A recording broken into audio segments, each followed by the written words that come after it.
নমস্কার, spot on নিউজে আপনাদের স্বাগত। দীর্ঘ টালবাহানা আইন আদালতের পর উত্তর 24 পরগনা জেলা লীগ এবার সম্পূর্ণ হয়েছে। শনিবার সুকচরে ছিল পুরস্কার বিতরণ অনুষ্ঠান। সেখানে জেলা লীগের বিভিন্ন ডিভিশনে চ্যাম্পিয়ন এবং রানার্সদের পুরস্কৃত করা হয়। প্রতিটি বিভাগের তৃতীয় এবং চতুর্থ স্থানাধিকারীকে ট্রফি এবং নগদ পুরস্কারে তুলে দেওয়া হয়েছে। উপস্থিত ছিলেন জেলা লীগের স্পন্সর রাজা উদ্যোগের শীর্ষকর্তা সঞ্জয় চক্রবর্তী। পুরস্কার বিতরণ অনুষ্ঠানে তিনি ছাড়াও দেখা গিয়েছে প্রাক্তন বিশিষ্ট খেলোয়াড় মনোরঞ্জন ভট্টাচার্য, ভাস্কর গাঙ্গুলি, রঞ্জিত মুখার্জি, স্বপন সেনগুপ্ত, কবির বোস, সুমিত মুখার্জি, কল্যাণ চন্দ্রের মতো প্রাক্তন খেলোয়াড়দের। এর মধ্যে রঞ্জিত মুখার্জি এবং স্বপন সেনগুপ্ত প্রচন্ডভাবে এগিয়ে এসে এই জেলা লীগের জট খুলে টুর্নামেন্টটি সম্পূর্ণ করেছেন। বিভিন্ন বিভাগে যারা চ্যাম্পিয়ন হয়েছে সেগুলোর উল্লেখ করছি। এবার সুপার ডিভিশনে চ্যাম্পিয়ন হয়েছে Netaji Sangha Ghola, runners up Garifa united sporting club. প্রথম division champion Sukchar UFC, runners up Lelinagar sporting club.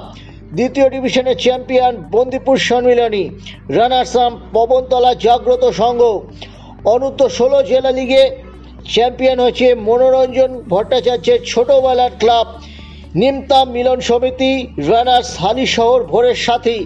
এই টুর্নামেন্টে বয়স না ভারিয়ে খেলার জন্য আবেদন রেখেছিলেন ভাস্কর গাঙ্গুলি, মনোরঞ্জন ভট্টাচার্য, সুমিত মুখার্জি, রঞ্জিত মুখার্জি, স্বপন সেনগুপ্তরা।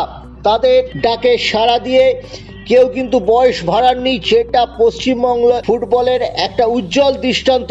এই দিন সংগঠকদের তরফে জানানো হয়েছে আগামী বছর রেলিগেশন চালু হচ্ছে। এই বছর রেলিগেশন ছিল না দীর্ঘদিন পর হওয়ার পর, এবং ভাস্কর গাঙ্গুলি বলেছেন আমরা আগামী বছর রেলিগেশন চালু করছি, কিন্তু কোনো ক্লাব যেন আইন আদালতে না গিয়ে মাঝপথে লিগ বন্ধ যাতে না হয় সেদিন যেন প্রচেষ্টা না করেন।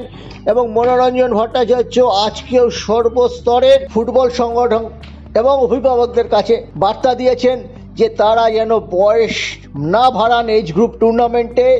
এই এজ গ্রুপ টুর্নামেন্টে ক্রমাগত বয়স বাড়ানোর জন্যই আজকে বাংলার এই অধঃপতন। আমরা দেখছি জাতীয় দলে কোনো ফুটবলার নেই, শুধু টিম করে চলছেন শুভাশিস বসু। 15 বছরের এজ গ্রুপে 17 বছরের ছেলে খেলিয়ে এগিয়ে দেওয়া যায় না, তারা ধরা পড়ে যাচ্ছে TW3 টেস্টের জন্য, যেটা অল ইন্ডিয়া ফুটবল ফেডারেশন যখন তাদের একাডেমিতে বা জাতীয় ক্যাম্পে ডাকা হচ্ছে তখন তাদের কিন্তু এই টেস্টটা হচ্ছে এবং তাদের বাদ দেওয়া হচ্ছে। অতএব এজ গ্রুপ টুর্নামেন্টে ভালো খেলেও সে বয়স বাড়ানোর জন্য ফুটবলার বাদ চলে যাচ্ছে, প্রতিভা নষ্ট হচ্ছে। এই ব্যাপারটা কিন্তু প্রাক্তন খেলোয়াড়দের কথায় বারবার ফুটে উঠেছে।